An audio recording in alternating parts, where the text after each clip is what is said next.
Bom dia, boa tarde, boa noite a você que nos assiste ou só nos ouve. É um prazer estar aqui com você de novo para termos mais uma conversa falando sobre a lição. Dessa vez o tema de número 10. Para a gente falar desse tema de número 10, eu estou aqui muito bem acompanhado pelo meu pai, professor Ferrarese. Passa um oi para o pessoal que está nos ouvindo. Olá, que Deus esteja com todos nesse estudo.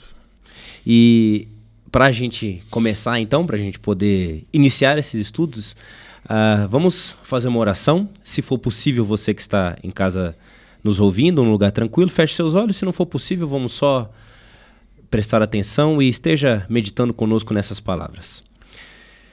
Querido bom Deus, amado Pai, é um prazer estar aqui contigo para estudar um pouco mais sobre as tuas sagradas escrituras, conhecer um pouco mais sobre os eventos que decorrerão nesses últimos dias. Para fazê-lo, nós pedimos que o Senhor Espírito Santo esteja conosco, nos abençoe, toque os nossos corações e abra as nossas mentes para as verdades aqui contidas. É o que pedimos e agradecemos, em nome do nosso Senhor Jesus. Amém. Amém. Queridos, eu estarei com vocês aqui nas próximas semanas e repetirei isso nas próximas semanas, mas os próximos temas que se iniciarão a partir do capítulo 10 são temas que tendem não somente à religião adventista, ao cristianismo como um todo, mas mostram coisas que acontecerão nos últimos dias. Veja, a intenção do que será falado aqui, do que será dito, não é de maneira nenhuma atacar, menosprezar, ou de alguma maneira, meu querido, que você, minha querida, não pense que o que está sendo dito aqui está colocando a sua fé, a sua religião, abaixo do que o professor Ferrarese, do que o Tiago, ou qualquer outra pessoa que já sentou aqui e aquilo que nós representamos acredita. O que nós estamos aqui para fazer é apenas comentar, recapitular, falar um pouco, trazer, quem sabe, um pouco a mais do que a lição traz para a gente, algum tipo, não diria de conhecimento, mas algo que possa trazer uma reflexão para você e para mim sobre os temas da lição, os temas apresentados. E tudo que será dito aqui, nós pedimos ao Espírito Santo para isso, que seja algo que parta de inspiração dele, inspiração bíblica, e não de nenhum tipo de inspiração própria, conhecimento prévio e assim por diante. Então nós pedimos para que tudo que será falado, especialmente nas próximas, contando com essa e as próximas 2 semanas, possa ser tomado com muita reflexão. Como diz o apóstolo Paulo, lá no livro de Tessalonicenses, você é livre e todas as coisas te são lícitas. Você tem que conhecer tudo, saber aquilo, ouvir, mas retende o que é bom. Então, se você acha que algo aqui foi bom, se você conferiu, leu na sua Bíblia, leu na sua lição, ou entrou lá, como eu sempre falo, no evangelismoalfenas.com.br, entrou lá nos cursos, viu mais de 100 tipos de capacitações teológicas, módulos e assim por diante, conferiu, viu que esses módulos têm referência bíblica e referência histórica, e viu que isso é verdadeiro, absorva. Se por acaso você achou que isso fugiu do tema ou foi algo que não serviu para você, tudo bem, a escolha é sua. Mas o que importa aqui é que uma reflexão seja feita. Afinal de contas, não sou eu que te convenço, não é o professor Ferrarese que te convence, não é o Tiago, não é o Guto, é o Espírito Santo. Então, que isso possa gerar na sua mente e no seu coração um pensamento positivo e que o Espírito Santo possa trabalhar na minha e na sua vida. Bom, já falei muito, vamos agora então para o que interessa. Capítulo 10, título Espiritualismo Exposto. O verso para memorizar dessa semana está lá em 1 Tessalonicenses, como eu disse, no capítulo 4, versículos 16 e 17, porque diz assim, né? Porque o Senhor mesmo, dada a sua palavra de ordem, ouvida a voz do arcanjo e ressoada a trombeta de Deus, descerá dos céus e os mortos em Cristo ressuscitarão primeiro. Depois nós, os vivos, os que ficarmos, seremos arrebatados juntamente com eles, entre nuvens, para o encontro com o Senhor nos ares, e assim estaremos para sempre com o Senhor. Eu vou chamar de pai, obviamente, porque é meu pai e para mim vai ser bem mais confortável. Mas, pai, quando a gente lê esse verso, essa aqui é a grande esperança de qualquer cristão, né? É a questão da ressurreição. Mas o mundo, de uma maneira geral, ele prega e acredita em algo diferente. ele prega numa diferença entre nós que estamos aqui na Terra, que temos um corpo, e diz também que existem entidades que estão por aí que são conhecidas popularmente como almas, né? Como foi que isso começou? O que a gente pode tirar, então, partindo dessa parte, desta ideia separada do espiritual e do material? Bom, quando Deus cria o homem, a Bíblia é muito clara. Deus estabelece limites e ele diz que extrapolar esses limites implicaria morrer. Satanás, disfarçado de serpente no jardim, ele diz que o pecado ou a desobediência a Deus não implicaria a morte. Vocês não vão morrer.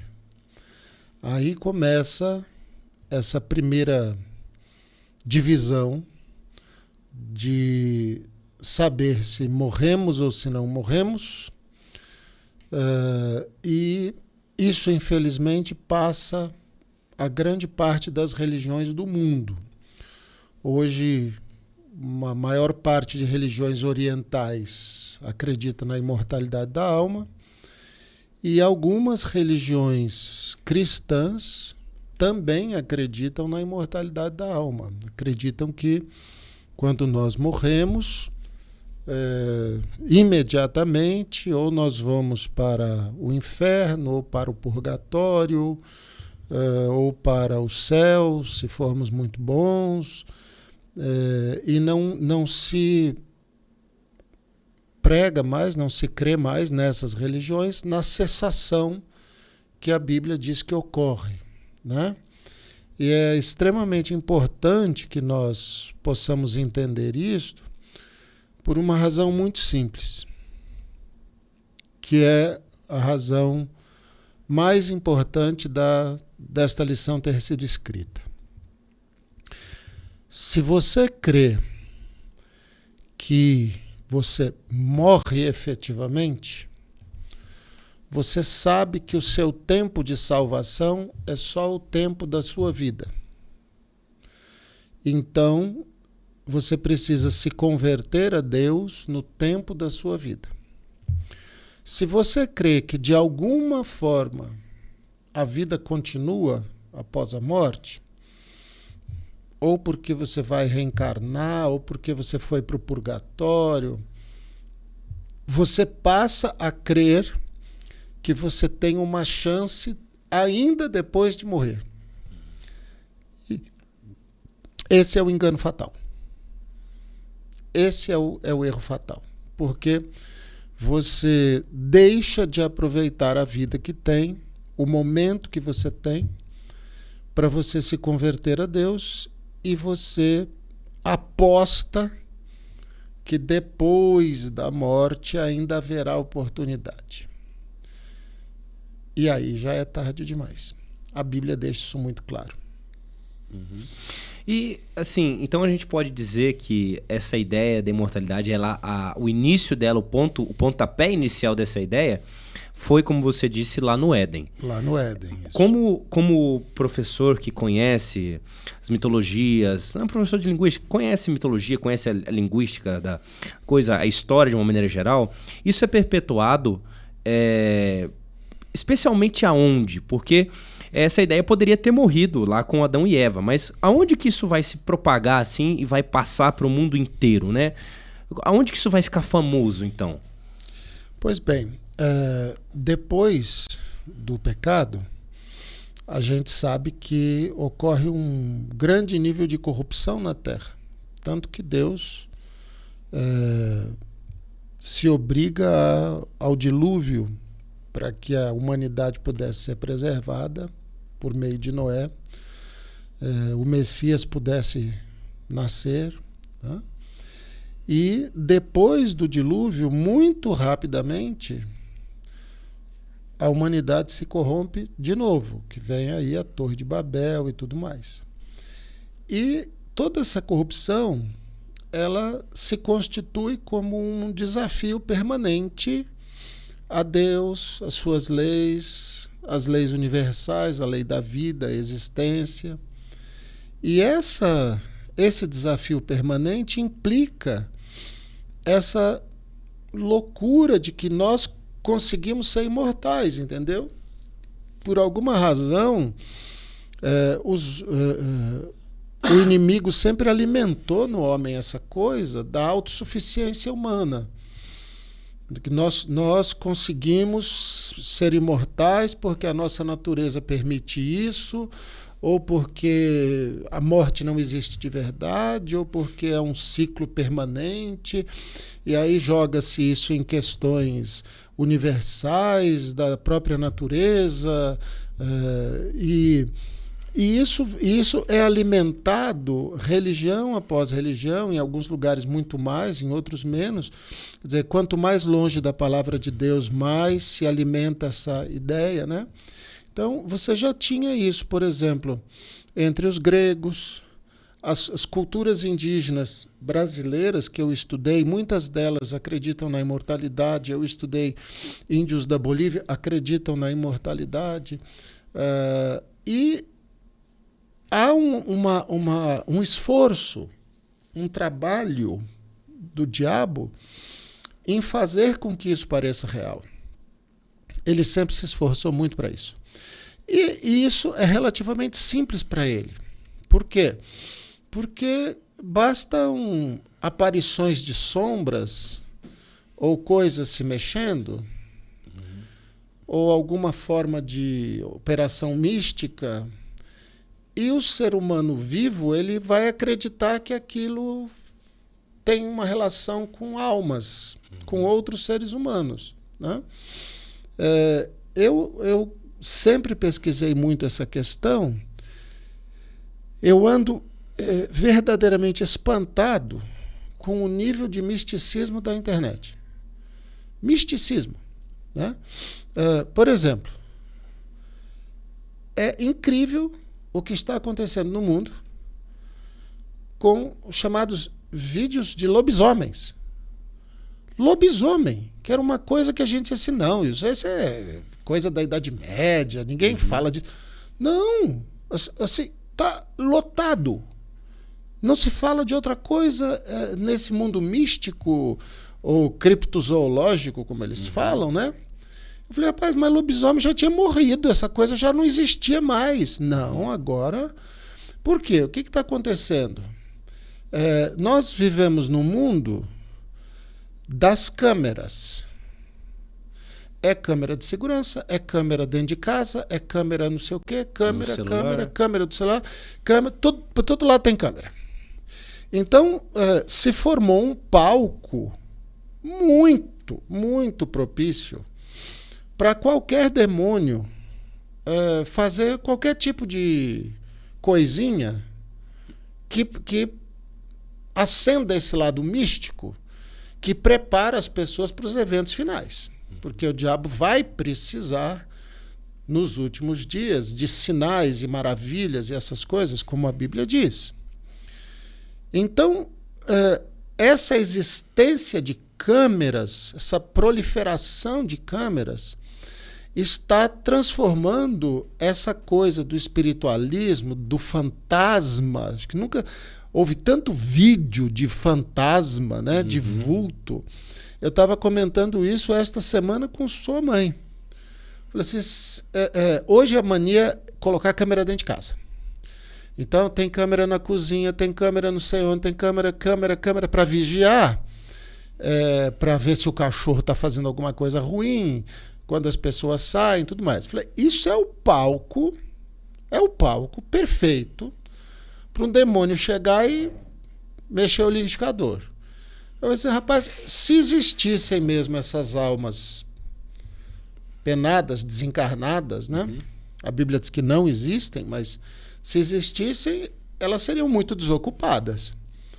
Porque a alma sair de noite de onde ela está para vir mexer o liquidificador da casa e ir embora, mas não tem mais nada a fazer não na vida do que ficar mexendo o liquidificador na cozinha dos outros, né?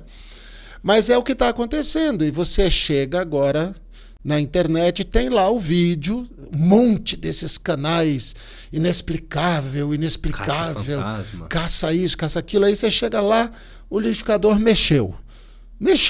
É claro que ele mexeu, está filmado.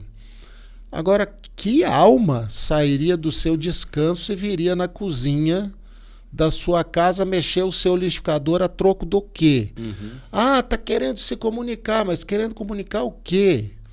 Né? Que o liquidificador mexeu. Tá quebrado. Sei lá, comunicar que tem que trocar o liquidificador porque não está combinando a cor. O que ele está querendo? Quer dizer, o que está acontecendo? Formou-se um enorme palco, um enorme teatro para que os anjos caídos ofereçam às pessoas experiências sensoriais, que elas vejam, que elas, né, tal, porque isso reforça a ideia de que essas coisas acontecem porque pessoas desencarnadas ou entidades místicas, lobisomem, fada, duende, vampiro. Nossa, sinceramente, eu achava que fada e duende, essas coisas eram coisa do lado da Idade Média, do tempo, sabe? História de carochinha. Não, mas isso está com uma força tremenda hoje. Quer dizer, há um misticismo se levantando, um misticismo que se aproveita dessas câmeras, dessas tecnologias, desse palco, e que vão fazendo com que as pessoas digam assim, mas você não viu? Sim, eu vi, mas o que eu vi foi motivado ou foi mesmo isso que você está achando, ou isso faz parte de uma enorme armadilha que leva você, no final das contas, a acreditar que você vai ter chance depois de morrer. Porque esse é o ponto. Todo esse mundo místico, esse mundo alien, esse mundo de fantasmas e almas e tal, só tem uma finalidade: fazer você crer que depois da morte você ainda tem oportunidade. Então você não precisa se preocupar com a vida. Embora a palavra de Deus diga claramente que é só enquanto você está vivo que você tem oportunidade. E que se você deixar passar a sua vida, você pode perder a sua salvação. A gente está falando bastante sobre alma, mas a Bíblia, como um livro sendo ali mostrando o caráter, a inteligência de Deus nas coisas, fala também sobre alma. A alma na Bíblia, ela tem a mesma definição que a gente dá hoje em dia? Bom, a gente precisa ir nos princípios, tá? Então, você que está nos acompanhando, eu te convido a ir a Gênesis, obviamente, né? Os princípios. Gênesis. Gênesis 1 e 2 vão falar da criação. Mas, especialmente Gênesis 2, ele vai falar que Deus cria o homem só com 2 ingredientes. Tá? Da mesma maneira como ele cria os animais só com 2 ingredientes. Então, se a gente pegar Gênesis 2, verso 7, diz assim: o Senhor formou o homem do pó da terra, ingrediente 1, pó da terra. Você, como químico, sabe muito melhor do que eu que nós somos uma espécie à base de carbono, né? Sim. Nós somos uma espécie à base de carbono, tem a ver com a terra. Deus optou por esse elemento como base. Então, o pó da terra é o primeiro ingrediente. E soprou nas suas narinas o sopro da vida. Então, pega pó da terra, terra e vida, e Deus nos faz. E aí tem um resultado. Diz: e o homem se tornou uma alma vivente. Então, alma é o resultado de pó da terra mais vida. É interessante que o mesmo capítulo vai dizer que todas as outras criaturas foram feitas assim. Então, está lá no verso 19, Gênesis 2, 19, E da terra o Senhor Deus formou todo animal do campo, toda ave do ar, e os levou até Adão e tudo mais. Então, Deus forma o homem e os animais com as mesmas matérias, duas matérias, terra e vida. Vida que a Bíblia vai dizer que só Deus tem. Só Deus tem vida em si mesmo. E que o profeta, se não me engano, Jeremias, diz que se Deus resolvesse recolher a vida para si mesmo, todo mundo expiraria. Todos os homens expirariam. Né? Se Deus pensasse nele, só nele, ele disse, então agora eu quero a minha vida de volta. Ele recolheria, todo mundo morreria. Então, nós temos esses dois elementos. A terra como base material e a vida, que nós não sabemos o que é até hoje, não conseguimos reproduzir, não conseguimos refazer vida, já tentaram de todo tipo, mas não conseguem fazer vida.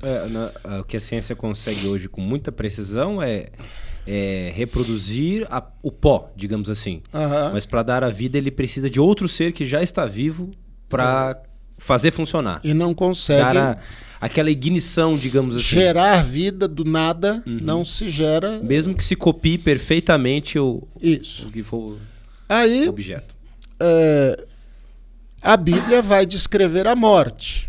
Então a gente vai lá para Eclesiastes, né? Um dos livros do chamado homem mais sábio do mundo, né? Salomão. A gente vai para Eclesiastes e Eclesiastes vai dizer o seguinte, verso 7. Então, o pó da terra, Eclesiastes 12, verso 7. Então, o pó da terra, elemento 1, há de retornar à terra como era, e a vida, algumas traduções dizem espírito, a vida, há de retornar a Deus que o deu.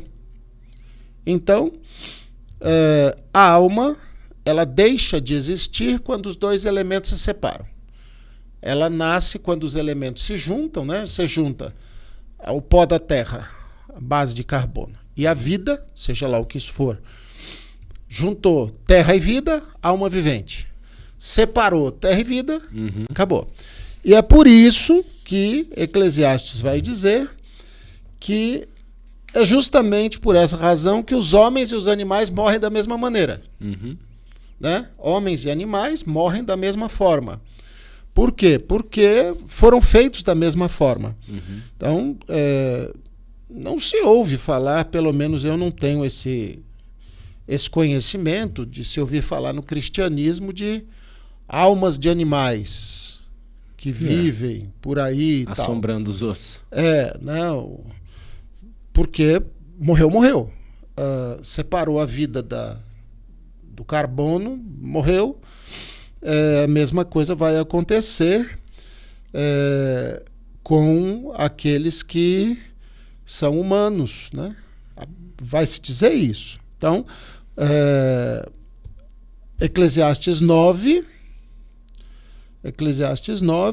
mesma coisa, vai explicar essa questão, né? A partir do verso 5, diz assim, porque os vivos sabem que hão de morrer, mas os mortos não sabem coisa alguma, nem tampouco terão eles alguma recompensa, mas a sua memória é esquecida, quer dizer, eles não vão nem para o céu, nem para o inferno, nem para canto nenhum, eles estão mortos, né? O seu amor, o seu ódio, a sua inveja já pereceram e não tem parte alguma em qualquer coisa que se faz debaixo do sol. Então, a Bíblia é clara em dizer que se o liquidificador mexeu na frente da câmera, não foi um morto, porque eles não têm parte alguma. Se aparecer um vulto ali atravessando a rua ou alguma coisa desse tipo, não foi um morto, porque eles não têm parte alguma do que acontece aqui debaixo do sol, o que acontece entre os vivos. Então, é claro que isso deve estar sendo feito por outras criaturas, né, que têm esta capacidade de fazer. E a Bíblia vai dizer que os demônios têm até o poder de imitar anjos de luz, se eles quiserem, né? Eles conseguem se transformar, ocupar espaços físicos, mexer nas coisas, eles conseguem fazer.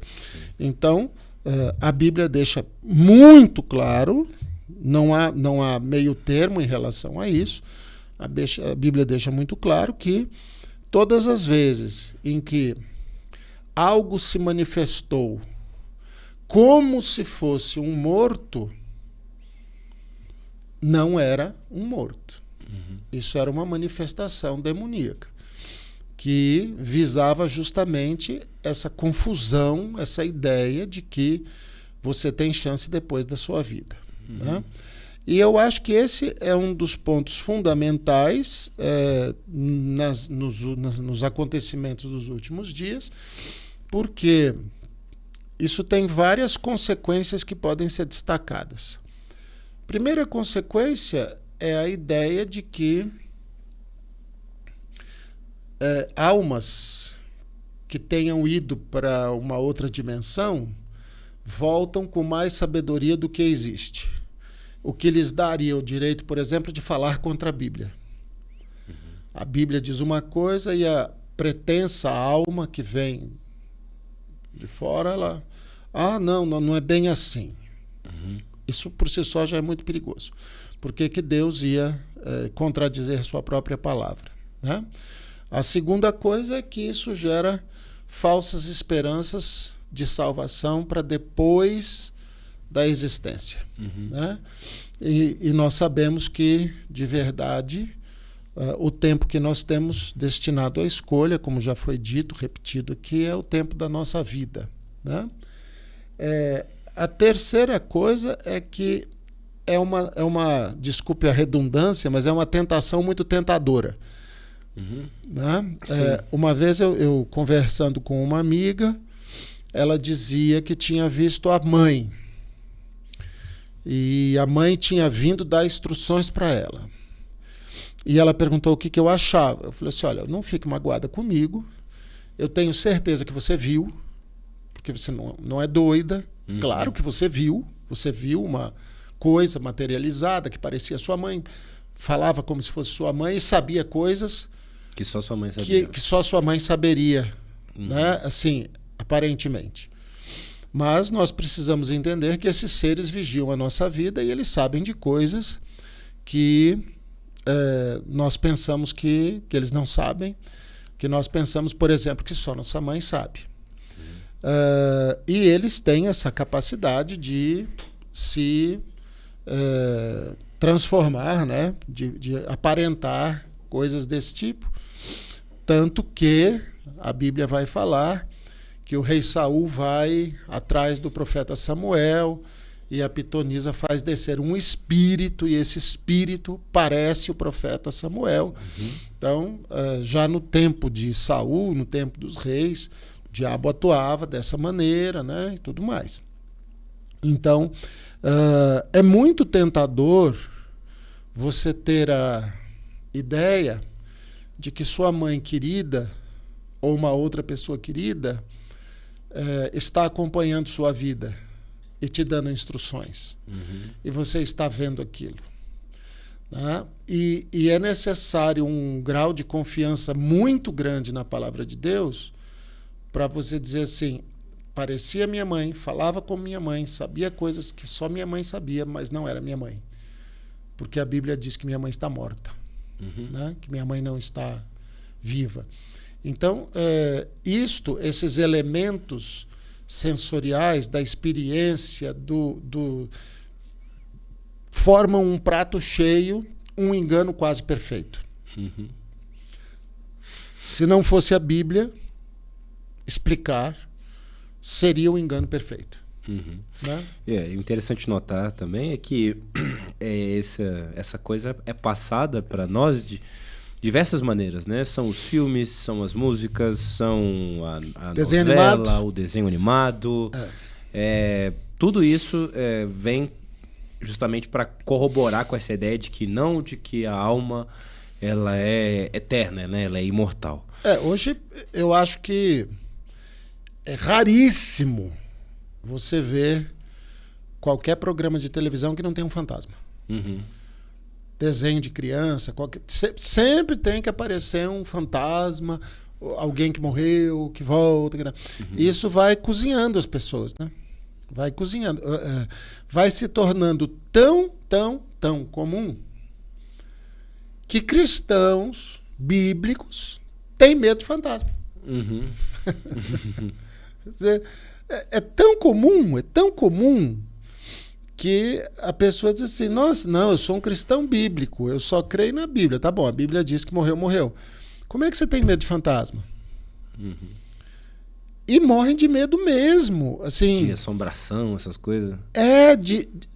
Ao ponto de não conseguir dormir sem uma coberta em cima, porque tem medo. Diz que a coberta é mágica, né? Coberta é mágica. Coberta é mágica. A única coisa que não pode é o fantasma não pega embaixo da coberta. Não pega embaixo da coberta. Então, a pessoa tem que entrar debaixo da coberta, se cobrir, porque tem medo de alguém puxar o pé, de alguém puxar o coisa. Isso é maravilhoso, porque assim, ele atravessa a parede, ele solta fogo, ele puxa o pé, mas ele não consegue puxar a coberta. Ele vem do inferno pra cima, mas... Aí ele encontra a coberta, vira as costas e vai embora. Não consegue. Não consegue atravessar a coberta. Mas é um medo tão arraigado, cristãos bíblicos, né, que chega a esse ponto. Né? Não consegue dormir se não tiver coberto, porque tem medo de ser tocado por um fantasma, alguma coisa acontecer. Então você diz assim, nossa, mas a que ponto chegamos? Chegamos a um ponto que o diabo desejava. As pessoas incorporaram a ideia de que a vida se prolonga após a morte. E a Bíblia diz claramente não. Por isso é que há o verso que você leu no começo, que é o verso de Tessalonicenses, que vai dizer, não, a morte está definida sobre nós até que haja o pecado. A morte não é o fim, porque há a ressurreição. Então, enquanto você está nesse intervalo entre a morte e a ressurreição, há uma cessação. Que é chamado de sono, né? Sono. A Bíblia chama de sono. Né? Há uma cessação. Você não sabe o que está acontecendo aqui e tal. Por quê? Porque você cessou. O corpo se desintegrou, a vida voltou a Deus e há uma cessação. E o mesmo Deus que teve poder de criar, tem o poder de recriar. Então, o conceito bíblico para o após a morte é a ressurreição. Ressurreição que todo ser humano experimentará. Seja ressuscitando na primeira ressurreição para a vida eterna, seja ressuscitando na segunda ressurreição para colher os frutos das suas obras, das suas ações. E já fica implícito nesse comentário também, então, que quando uma pessoa morre, ela não vai nem para o céu, nem para o inferno direto, né? Enquanto não houver o grande julgamento, não há decisão. Ela vai para o cemitério, seu corpo, ou para onde for. Se desfaz. Existem pessoas que morrem no mar, que cai o avião, né? Mas não chegam a ser sepultadas, mas o corpo vai se perder como matéria comum que é, né? E o fôlego de vida é guardado com Deus, assim como as memórias e tudo mais. Deus guarda, porque Deus vai usar isso para ressuscitar a pessoa depois, né? Ela vai ser ressuscitada como ela era. Então a Bíblia fala da ressurreição e a Bíblia apela, e a lição fala sobre isso, Paulo apela, inclusive para os fundamentos da nossa fé. Se não existe ressurreição, Jesus não ressuscitou. Se Jesus não ressuscitou, o que estamos fazendo aqui? Exatamente. Nada. Então, quer dizer, se nós cremos na ressurreição do Salvador, nós devemos crer que Deus tem o mesmo poder para ressuscitar a todos aqueles que já faleceram, seja para uma razão, seja para outra razão. Mas isso não antes de que a justiça de Deus esteja estabelecida. Então, diferentemente do que a ideia do espiritualismo prega, o seu tempo de fazer as pazes com Deus, o seu tempo de viver uma vida que Deus aceite o seu tempo de aceitar a Cristo como seu Salvador e receber perdão é enquanto você está vivo. É enquanto você está vivo. E você só terá essa oportunidade. Não haverá uma oportunidade posterior em que pessoas possam acender velas para você, ou pagar por cultos religiosos, ou obter perdão para você depois da sua morte, ou que você consiga evoluir depois da morte para um outro estágio, ou coisas desse tipo. A Bíblia não autoriza nenhuma dessas ideias. É isso então. Infelizmente o nosso tempo acabou, daria para ficar muito mais tempo falando sobre esse assunto, mas chegamos ao fim. Então, se este vídeo, esta recapitulação foi útil para você, meu querido, minha querida, pedimos que você compartilhe ele com seus amigos, com muito carinho, né? Lembre-se que isso aqui, de novo, a intenção não é menosprezar, atacar nem nada, nenhum tipo de religião, nem, né, tentar fazer com que você pense que somos melhores em algum motivo porque estudamos a Bíblia. Não. É apenas que você permaneça com a sua fé fundamentada neste livro maravilhoso que é a Bíblia. E muito menos não é a intenção de tirar da pessoa as suas esperanças. Com certeza. De forma alguma. Quer dizer, há um tempo de vida, né? E há um tempo de ressurreição. Então, nós devemos crer que as pessoas que amamos tiveram a oportunidade de reconhecer a sua salvação em Cristo. A gente já estudou esse tema, é como nós estudamos em temas passados. Cada um de nós receberá a recompensa de acordo com aquilo que fizemos, de acordo com a luz que recebemos. Então, se por acaso algum ente querido seu não chegou a conhecer essas verdades, não se preocupe. Deus está acima de todas as coisas e Ele sabe. Mas muito bem, quer conhecer como é que as suas memórias ou as memórias dos seus parentes ficaram guardadas aí, caso você venha a falecer? Então, que possamos estar salvos no dia do grande julgamento, porque é isso que interessa, né? Vou pedir para você finalizar com uma oração e depois a gente termina. Grandioso Deus, nosso Criador, nós te agradecemos porque a Tua palavra nos esclarece sobre o funcionamento da vida, da morte e da ressurreição. Nós te agradecemos porque a Tua palavra chegou a nós em vida, porque pudemos abraçá-la, porque pudemos aproveitar esta palavra e aprender com ela, porque depois de mortos nós não poderíamos receber essa palavra. Então nós te agradecemos por tê-la recebido e pedimos que Tu nos ajudes a compreendê-la em profundidade, nos seus detalhes, para que tenhamos certeza absoluta de como as coisas vão se processar, como nós vamos ser julgados, como nós podemos, por meio de Cristo, acessar a vida eterna. Esteja com cada pessoa que assistiu esse vídeo, guarda esta pessoa, ajude-a a compreender e a valorizar a Tua palavra, porque o desejo que temos, assim como a Tua palavra diz, é que todos se salvem, que ninguém se perca. Ajuda-nos, Senhor, a ser sempre ferramentas nas Tuas mãos e dizer sempre a verdade, custe o que custar, mesmo que ela nos machuque. É o que te pedimos no nome do Senhor Jesus. Amém. Amém. A você que nos assiste, até semana que vem e que nosso nome então possa permanecer no livro da vida. Tchau, tchau.